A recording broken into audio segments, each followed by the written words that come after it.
கடவுள் நம்பிக்கையும் ஜோதிட நம்பிக்கையும் கொண்ட ஆன்மீக அன்பர்களுக்கு காமதேனு அஸ்ட்ரோ சர்வீஸ் சார்பாக வாழ்த்துக்களுடன் வணக்கம். அதி புத்திசாலியாக, அதிமேதாவியாக, ஆனால் குழப்பமான மனநிலையிலேயே காணப்படும் கன்னிராசியினருக்கு கவலைகள், கடன்கள் நீங்கி கல்யாணம் நடந்து காசு பணம் சேமிக்கும் காலகட்டம் இது. இவ்வளவு நாளாக நாங்கள் காசு பணம் சம்பாதிக்கலையா அப்படின்னு கேட்காதீங்க. ஏன்னா நீங்கள் கன்னிராசினர் டக் டக்குன்னு பேசுவீங்க, உடனே இந்த மாதிரி கேள்விலாம் கேட்பீங்க. இல்லைன்னா உங்கள் மனதுக்குள் இந்த கேள்விகள் தோன்றும். ஆனால் இவ்வளோ நாளாக நீங்கள் சம்பாதிச்சிங்க, உண்மைதாங்க. ஆனால் அதில் சேமிப்பு என்னென்னு நீங்கள் இப்போ நீங்களே யோசிச்சு பாருங்கள். சம்பாதிச்சதெல்லாம் செலவாயிட்டே இருந்துச்சு. இனிமேல் செலவுக்கு மேல் வருமானம் சேமிக்க ஆரம்பிப்பீர்கள். திடீர்னு நம்மளுக்கே நல்ல காலம் வந்துருச்சா அப்படின்னு நீங்களே நம்ப மாட்டீங்க. உங்களை நீங்களே கிள்ளி பார்த்து கொள்வீர்கள். அப்படிப்பட்ட சூழ்நிலை தான் இப்போது காணப்படுகின்றது. கோச்சார கிரகங்கள், பெரும்பாலான கிரகங்கள் உங்களுக்கு சாதகமாக உள்ளது என்பது முக்கியமான விஷயமாகும் இங்கே. ஏன்னா 2026 சனீஸ்வர பயிற்சி என்பது கன்னிராசியினருக்கு சாதகமாகவே அமைந்துள்ளது. கண்டக சனி அப்படின்னு ஜோசியத்தில் சொல்லுவாங்க. 7ஆம் இடமாகிய களத்திரஸ்தானத்தில் சனி பகவான் சஞ்சாரம் செய்வது கண்டக சனி என்று சொல்லப்படும். ஆனால் உங்களுடைய 7ஆம் இடம் மீன ராசி. இயற்கையிலேயே ரொம்ப ஒரு நல்ல தன்மையுள்ள ராசி, சுபராசி அப்படின்னு சிம்பிளாக சொல்லிடுவாங்க. அந்த ராசியில் சனீஸ்வர பகவான் அமர்கின்றார். இன்னொன்று பார்த்தீங்கன்னா, இந்த ஜோதிடத்தில் ஆட்சி, உச்சம், நீச்சம், அதுக்கடுத்து வர்க்கோத்தமம், அதுக்கடுத்து திக்பலம் அப்படின்னு ஒன்று சொல்லுவாங்க. அந்த திக்பலத்தின்படி சனீஸ்வர பகவான் 7ஆம் இடத்தில் அமரும் போது மிகுந்த வலிமை பெறுகின்றார். இது உண்மைங்க. இது அதனால தான் நீங்கள் உங்களுக்கு கன்னிராசினருக்கு இந்த காலகட்டம் ரொம்ப அற்புதமாக இருக்குன்னு சொல்கிறேன்.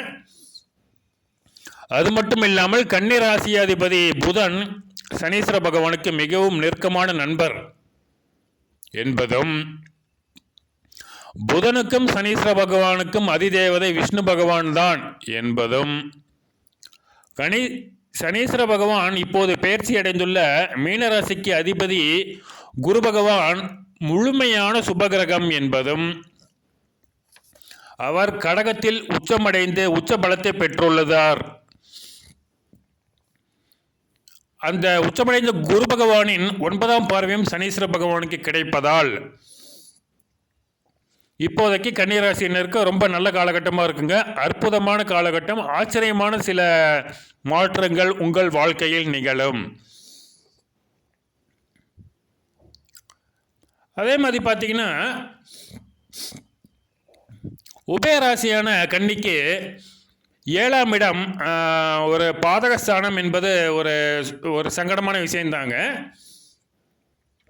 அந்த பாதகஸ்தானத்தில் குரு பகவான் ஆட்சி பெற்றால் தான் உங்களுக்கு வாழ்க்கை துணை வழியாக, நண்பர்கள் வழியாக, தொழில் பங்குதாரர்கள் வழியாக, உறவினர்கள் வழியாகவும் சில சிக்கல்கள் உண்டாகலாம்.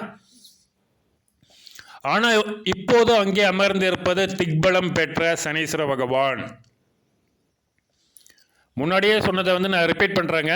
உச்சமடைந்த குரு பகவானின் பார்வையை பெற்றுள்ளார். அவர் கிட்டத்தட்ட ஒரு குரு பகவான் மாதிரியே இப்போ உங்களுக்கு நன்மைகளை செய்வார். அதில் எந்த சந்தேகமே கிடையாது. இந்த சனீஸ்வர பகவானோட பார்வைகள் கூட உங்களுக்கு கண்டிப்பாக நல்லது தாங்க செய்யும். ஏன்னா இவருடைய பார்வை பதியக்கூடிய இடங்கள் உங்களுக்கு தந்தை மற்றும் பாக்கியஸ்தானமாகிய 9ஆம் இடம் மற்றும் உங்கள் ராசியையும் பார்க்கின்றார். உங்களது தாயார் மற்றும் வசதி வாய்ப்புகளான வண்டி, வாகனம், வீடு, நிலம், கல்வி, உயர்கல்வி போன்றவற்றை குறிக்கும் தனுசு ராசியையும் பார்க்கின்றார். அதனால தான் ரொம்ப எல்லா கிரகமுமே உங்களுக்கு ஓரளவு சப்போர்ட் பண்ணுற நிலைமையிலே இருக்குங்க. 7ஆம் இடத்தில் அமரும் சனீஸ்வர பகவான் முதல் வேலையாக கல்யாண கனவுகளை நனவாக்குவார். முக்கியமாக உத்திர நட்சத்திரத்தினரும் சித்திரை நட்சத்திரத்தினரும் மனதில் நினைத்தவரையே மணமுடிப்பார்கள். இது ஒரு முக்கியமான விஷயம் சொல்லுவாங்க. வடக்கு திசை வடமேற்கு திசையிலிருந்து உங்களுக்கு நல்ல சம்பந்தங்கள் நிச்சயமாக கிடைக்கும். ஏற்கனவே கல்யாணம் ஆயிடுச்சுங்க, ஆனால் தினமும் எப்போ பார்த்தாலும் ஒரே சண்டையாக இருக்குங்க அப்படின்னு சலித்து கொண்டாலும் உங்களுக்கு அந்த சலிப்புகள் நீங்கி கணவன் மனைவிக்குள் ஒற்றுமை உண்டாகும், அந்யோன்யம் அதிகமாகும். அதே மாதிரி ஏற்கனவே கல்யாணம் ஆயிடுச்சுங்க, ஒரு சில விஷயங்களால் டைவர்ஸ் ஆகிடுச்சு அப்படின்னு நீங்கள் நினச்சாலும் உங்களுக்கு ரெண்டாவது திருமணம் ரொம்ப அற்புதமாக அமையும். அதில் எந்த சந்தேகமே கிடையாதுங்க. பொதுவாக கன்னிராசியினரும் சரி, கன்னிராசியின் குடும்பத்தில் உள்ளவரும் சரி மகிழ்ச்சியாக இருக்கும் காலகட்டம் இது. அதனால் நீங்கள் எதை பற்றியுமே இப்போ நீங்கள் யோசனை பண்ண வேண்டிய அவசியமே கிடையாதுங்க. இதுவரை தப்பான முடிவெடுத்த கன்னிராசியினர் கூட இனி ஒரு நல்ல முடிவெடுப்பார்கள், வெற்றி பெறும் வகையில் முடிவெடுப்பார்கள். இதுதான் உண்மை. குழந்தை இல்லையே அப்படின்னு கவலைப்பட்டுக்கிட்டே இருந்த கன்னிராசியினருக்கு மகாலட்சுமி போல, தங்க விக்கிரகம் போல ஒரு பெண் குழந்தை கிடைக்கும். கடவுள் அருள் தாங்க எல்லாமே. அதே மாதிரி குழந்தைகளால் மனம் பாதிக்கப்பட்டார், அதாவது குழந்தைக்கு உடல்நலம் பாதிக்கப்பட்டுள்ளது, குழந்தையின் கல்வி கற்கும் திறமை அந்தளவு கொஞ்சம் மெச்சிக்கிற மாதிரி இல்லை, அது குழந்தைக்கு இன்னும் கல்யாணம் ஆகலை, இந்த மாதிரி சில விஷயங்களால் கவலைப்பட்டு கொண்டுள்ள கன்னிராசியினருக்கு விடிவு காலம் நிச்சயமாக வந்துவிட்டது. இன்னும் முக்கியமான விஷயம் பார்த்தீங்கன்னா, உத்திரம் சித்திரை நட்சத்திரத்தினருக்கு அக்டோபர் 19க்கு மேலே வீடு, நிலம், வண்டி, வாகனம் இதெல்லாம் வாங்கும் யோகம் உண்டுங்க. நீங்கள் விற்கிறது தப்போ வாங்கலாம். இந்த சமயத்தில் தாய் வழி சொத்துக்கள், தந்தை வழி சொத்துக்கள் உங்களுக்கு கிடைக்கும் வாய்ப்புகள் மிகவும் அதிகம். அதனால் நீங்கள் அதை பற்றி நீங்கள் கவலைப்பட வேண்டியதில்லை. தாய் தந்தை உடல்நலம் பாதிக்கப்பட்டு இருந்தாலும் இனிமேல் அது படிப்படியாக குணமாகும். மூத்த சகோதரர்களிடம் கொஞ்சம் ஜாக்கிரதையாக இருக்கவங்க, அதுவும் அக்கா அப்படின்னா கொஞ்சம் நீங்கள் விலகியே இருக்க வேண்டியது நல்லது. அதே மாதிரி பார்த்திங்கன்னா, இங்கே இவ்வளவு நாளாக நீங்கள் சந்தித்த வம்பு வழக்குகள், சண்டை சச்சரவுகள், கடன், நோய் எல்லாமே சிக்கலாக இருக்குது அப்படின்னு நீங்கள் யோசனை பண்ண பிரச்சனைகள்லாம் இப்பொழுது முடிவுக்கு வந்துவிடும். பட் ஒரு சின்ன ஒரு சங்கடமான விஷயத்தை சொல்லிடுறேங்க. வாகனங்களில் செல்லும் போது மட்டும் கவனம் தேவை. இது உத்திர நட்சத்திரத்தினருக்கும் சித்திரை நட்சத்திரத்தினருக்கும் அதிகமாக தேவை. கல்வி பயிலும் கன்னிராசி மாணவ மாணவியர்கள் மன மகிழ்ச்சியடையும் வகையில் கல்வியில் முன்னேற்றம் காண்பார்கள். நாம தான் இவ்வளோ மார்க் எடுத்தோமான்னு அவங்களுக்கே சந்தேகம் வந்துருங்க. அதனால் கல்வியிலையும் பார்த்திங்கன்னா நல்ல முன்னேற்றம் இருக்கும், எந்த விதமான பிரச்சனையும் இருக்காது. சோம்பேறித்தனமாக தூங்கிக் கொண்டிருந்த கன்னிராசியினரை வேலை வாய்ப்புகள் உங்களை தட்டி எழுப்பும். கிளம்புப்பா, வேலைக்கு போப்பா அப்படின்னு உங்களை கடவுள் வேலைக்கு அனுப்புவார். வேலை கிடைக்கலையேன்னு கஷ்டப்பட்டவங்களும், வேலை செய்யணுமா அப்படின்னு சோம்பேறித்தனமாக இருந்தவங்களும் இனிமேல் கண்டிப்பாக நீங்கள் வேலைக்கு செல்வீர்கள். முக்கியமாக IT, software, hardware, ECE, EEE போன்ற எலக்ட்ரானிக் சம்பந்தப்பட்ட தொழில்கள், மொபைல் ஃபோன், கம்ப்யூட்டர், லேப்டாப் மற்றும் இரும்பு மற்றும் நிலக்கரி சம்பந்தப்பட்ட சில உருக்காலைகள், அனல்மின் நிலையங்கள், மின்சாரம் சம்பந்தப்பட்ட துறைகளில் உங்களுக்கு அற்புதமான வேலை அமையும். அதே மாதிரி இந்த அசைவ உணவுகளை சமைத்து விற்பவர்களுக்கும் லாபம் அதிகமாகுங்க. இந்த ரோட்லலாம் போகும்போது அந்த சில்லி சிக்கன், ஃப்ரைட் ரைஸ் அது இதுன்னு விற்றுட்ருப்பாங்க. இதை நீங்கள் விற்பனை செய்தீர்கள் என்றால் உங்களுக்கு லாபம் அதிகம். அது நீங்கள் சாப்பிடக்கூடாதுங்கிறது தான் முக்கியமான விஷயம். அது எப்போவுமே நான் சொல்லிகிட்ருக்கேன். நான் அதை நீங்கள் அசைவமோ சாப்பிட்டீங்கன்னா உங்களுக்கு குரு பகவானும் உதவி செய்ய மாட்டார், குரு பகவானின் பார்வையை பெற்ற சனீஸ்வர பகவானும் உதவி செய்ய மாட்டார் என்பதை நீங்கள் ஞாபகம் வைத்துக் கொள்ளுங்கள். அதே மாதிரி இந்த சேல்ஸ் எக்ஸிக்யூட்டிவ், மார்க்கெட்டிங் எக்ஸிக்யூட்டிவ், அப்புறம் முக்கியமாக இந்த ஹஸ்த நட்சத்திரத்தை சேர்ந்த ரியல் எஸ்டேட் தொழில் செய்பவர்கள்லாம் ரொம்ப அவங்களே எதிர்பார்க்காத வகையில் முன்னேற்றம் அடைவார்கள், லாபம் அடைவார்கள். நண்பர்கள், உங்கள் தொழில் பார்ட்னர்கள்லாம் உங்களுக்கு கண்டிப்பாக உதவி செய்வார்களுங்க, அதில் எந்த சந்தேகமே கிடையாது. முக்கியமாக ஹஸ்த நட்சத்திரத்தினருக்கு இஸ்லாமிய நண்பர்கள் உதவி செய்வார்கள். ஹஸ்த நட்சத்திரத்தினர் இஸ்லாமியரிடம் வேலை செய்தாலும், இஸ்லாமியர்கள் ஹஸ்த நட்சத்திரத்தினரிடம் வேலை செய்தாலும் நன்மைகள் ஹஸ்த நட்சத்திரத்தினருக்கு நிச்சயமாக உண்டு. அதே சமயத்தில் உத்திரம் சித்திரை இவங்க இஸ்லாமியர்கள்கிட்ட நீங்கள் ஒதுங்கியே இருக்கணுங்க. உங்களுக்கு பிரச்சனைகளையும் பின்னடைவுகளும் தான் உண்டாகும். வெளிநாடும் செல்லும் வாய்ப்பு இப்போதைக்கு அந்தளவு நல்லபடியாகவே இல்லைங்க. அது உத்திரமாகட்டும், ஹஸ்தமாகட்டும், சித்திரையாகட்டும், வெளிநாடு செல்லும் வாய்ப்பு நல்லபடியாகவே இல்லை. கிறிஸ்தவ நண்பர்களால் மற்றும் கிறிஸ்தவ மதத்தைச் சேர்ந்த தொழில் பங்குதாரர்களால் உங்களுக்கு வீண் செலவுகள் உண்டாகும், பிரச்சனைகளும் நிச்சயமாக உண்டாகுங்க. நவம்பருக்கு பின்னாடி அவர்கள் மூலமாக சில நன்மைகள் நடக்கலாம். உடல்நல பாதிப்புகள், மனநல பாதிப்புகள் இத்தனை நாளாக இருந்துச்சு இல்லைங்களா, அதெல்லாம் காணா போயிடுங்க. எல்லாம் கிளியர் ஆகிடும். உங்களுக்கு மைண்டு பாடி ரெண்டுமே உங்களுக்கு ரொம்ப ஆக்டிவாக இருக்கும், சுறுசுறுப்பாக இருப்பீங்க.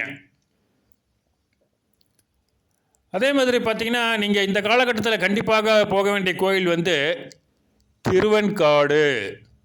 உங்கள் ராசியாதிபதி மற்றும் தொழில் ஸ்தானாதிபதி புதனுக்கு மிகவும் விசேஷமான கோயிலுங்க அது. கல்வி பயிலும் கன்னிராசி மாணவ மாணவியரை நீங்கள் கண்டிப்பாக இந்த கோயிலுக்கு நீங்கள் போயிட்டு வந்தால் நன்மைகள் அதிகமாக நடக்கும், நல்ல மார்க் எடுப்பீங்க. ஹஸ்த நட்சத்திரத்தினர் கண்டிப்பாக திருப்பதிக்கு போயே ஆகணுங்க.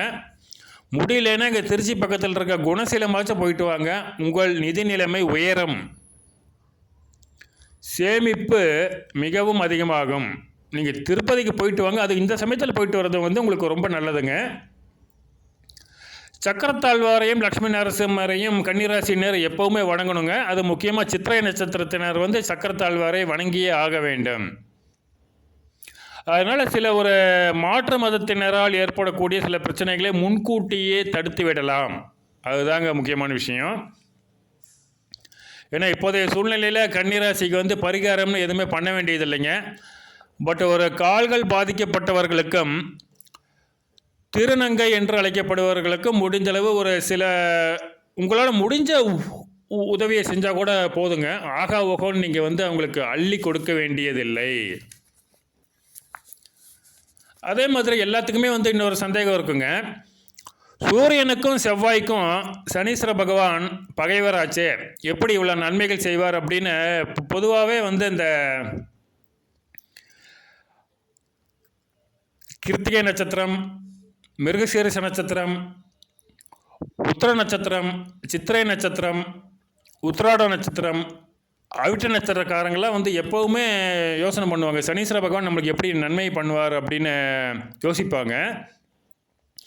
ஆனால் சனீஸ்வர பகவான் நியாயவான், நீதிமான், நேர்மையான வழியில் சம்பாதிப்பவர்களுக்கு எப்போதுமே பக்கபலமாக இருப்பார். ஒரு பேங்க்லேயோ போஸ்ட் ஆஃபீஸ்லேயோ டெபாசிட் பண்ணுற மாதிரிங்க.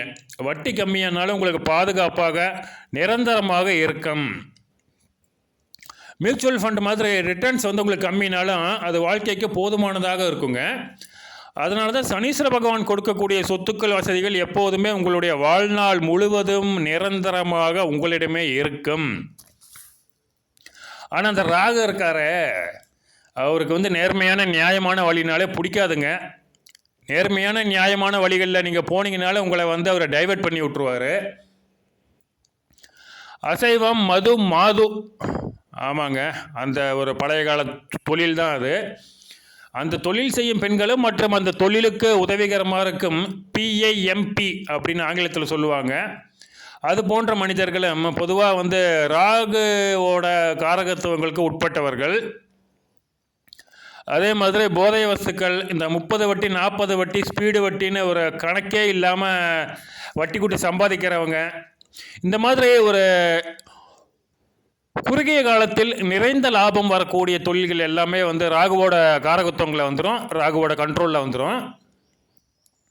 கொஞ்சம் நாகரிகமாக பார்த்திங்கன்னா இந்த இரும்பு, நிலக்கரி, பெட்ரோலிய பொருட்களான மண்ணெண்ணெய், டீசல், பெட்ரோல், அப்புறம் இந்த LPG கேஸ், CNG கேஸ், அப்புறம் இந்த paint, varnish, grease, engine oil போன்ற சில இந்த எண்ணெய் வகைகள், இதுகெல்லாம் கொஞ்சம் நாகரிகமாக வெளியில் சொல்கிற மாதிரி இருக்கக்கூடிய ராகுவுடைய காரகத்துவங்கள். இவர் கொடுக்கக்கூடிய எந்த வருமானமுமே நிலையானவை அல்ல. ஃபைனான்ஸில் பணம் போட்டேங்க, சிட் ஃபண்ட்ஸில் பணம் போட்டேன், ஈமு கோழியில் இன்வெஸ்ட் பண்ணேன், ஷேர் மார்க்கெட்டில் வந்து பணம் போட்டேன், எல்லாமே போச்சு அப்படின்னு கவலைப்படுபவர்கள் ராகுவோட கண்ட்ரோலில் தான் இருப்பாங்க. ஏன்னா ஆரம்பத்தில் லாபம் கிடைப்பது போல தோன்றி முடிவில் மொத்தமாக காலியாகிவிடும். வட்டிக்கு விட்டங்க, நல்ல லாபமாக வந்துச்சு. ஆனால் இப்போ பணம் வாங்கியவன் ஓடி போய் ஒளிஞ்சுக்கிட்டாங்க, வீட்டையும் காலி பண்ணிட்டு போயிட்டான், ஃபோன் நம்பரே மாற்றிட்டாங்க, அவன் எங்கே இருக்கான்னு தெரியல, பணம் போச்சே கிடைக்காதா அப்படின்னு புலம்புபவர்கள் இப்பொழுது அவர்களை தேடி கண்டுபிடிப்பீர்கள். இல்லைன்னா அவங்க உங்கள் கண்ணில் படுவாங்க. நீங்கள் கொடுத்த பணத்தை வட்டியோடு வாங்கலைனாலும் அந்த அசலையாவது நிச்சயமாக வாங்கி விடுவீர்கள். அதனால தான் இந்த ராகுவை காணல் நீர் போல் காணாமல் போகக்கூடிய வசதிகளையும் வருமானத்தையும் கொடுக்கக்கூடிய ராகுவை மாயாஜல மன்னன் அப்படின்னு நான் சொல்கிறேங்க. அதனால் இப்போதைக்கு ஹஸ்த நட்சத்திரத்தினருக்கு வந்து எந்த சிக்கலும் இல்லைங்க. நீங்கள் எதிரிகளாலும் எதிர்ப்புகளாலும் ஏமாற்றங்களாலும் பயந்து பதுங்கியது முடிவுக்கு வந்துவிடும். எதிரிகளையும் ஏமாற்றுவர்களையும் நீங்கள் தேடி கண்டுபிடித்து பழிவாங்குவீர்கள். இது நிச்சயம். ஹஸ்த நட்சத்திரம் எப்பயுமே இந்த மாதிரி பண்ணக்கூடிய ஆட்கள் தான் நீங்கள். இல்லைன்னா தசாபுத்தி ரொம்ப நல்லா இருந்துச்சுன்னா எதிரிகளும் ஏமாற்றியவர்களும் உங்கள் காலடியிலேயே வந்து விழும் வாய்ப்புகள் அதிகமாக உள்ளதுங்க இப்போதைய சூழ்நிலையில். முக்கியமாக இந்த கோர்ட்டு, போலீஸ் ஸ்டேஷன், பஞ்சாயத்துக்கள்லாம் உங்களுக்கு தாங்க சாதகமாக முடியும். இப்படியெல்லாம் நடக்கணும்னா ஹஸ்த நட்சத்திரத்தினர் சில விஷயங்களை விட்டு கொடுத்தாக வேண்டுங்க. அது நான் எப்போவுமே சொல்கிறது தான். மது, மாமிசம், இந்த மாதிரி இந்த போதை வஸ்துக்கள் இதெல்லாம் நீங்கள் விற்கலாங்க, விற்று நல்ல லாபம் சம்பாதிச்சுக்கோங்க.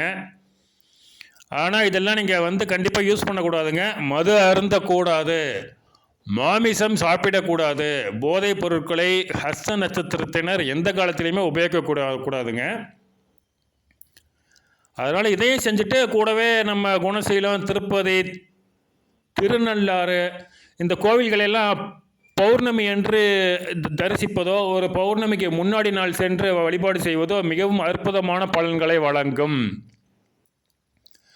லக்ஷ்மி நரசிம்மரை வந்து அது எந்த நாள்லையோ எந்த நட்சத்திரத்திலையோ வளர்பிறை திரையோதசி திதியில் சென்று வணங்குவது உங்களுக்கு எதிர்ப்புகளையும் எதிரிகளையும் காணாமல் போக வைக்கும். அதனால் வந்து உங்களுக்கு இனிமேல் நன்மைகள் மட்டுமே நடக்கும் அப்படின்னு சொல்கிறதுல எனக்கு ரொம்ப சந்தோஷங்க. ஏன்னா கன்னிராசினர் வந்து இப்போ ஏகப்பட்ட சிக்கலில் இருக்கீங்க. உங்களுக்கு ஒரு 2018-19 காலகட்டத்தில் இருந்தது போன்ற ஒரு அற்புதமான வாழ்க்கை அமையும். நீங்கள் கொஞ்சம் ஃப்ளாஷ்பேக்கில் போய் 2018-19 நீங்கள் எப்படி இருந்தீங்கன்னு யோசிச்சு பாருங்கள். 2017, 18, 19 கூட வச்சுக்கலாங்க. அடுத்தவர்களின் பணத்தில் நீங்கள் வாழ்ந்து வந்தீர்கள் அல்லவா, அற்புதமான லாபங்களை நீங்கள் பெற்றீர்கள் அல்லவா, ஆச்சரியப்படக்கூடிய மாற்றங்கள் உங்கள் வாழ்க்கையில் நிகழ்ந்தனவல்லவா. அதே அந்த 2017, 2018, 2019 இப்பொழுது மீண்டும் வருகின்றது. அதனால் வந்து சந்தோஷம் மட்டுமே இனிமேல் உங்களுடைய சொத்தாக இருக்கும். கவலைகள்லாம் காணாமல் போய்விடும். நன்றி.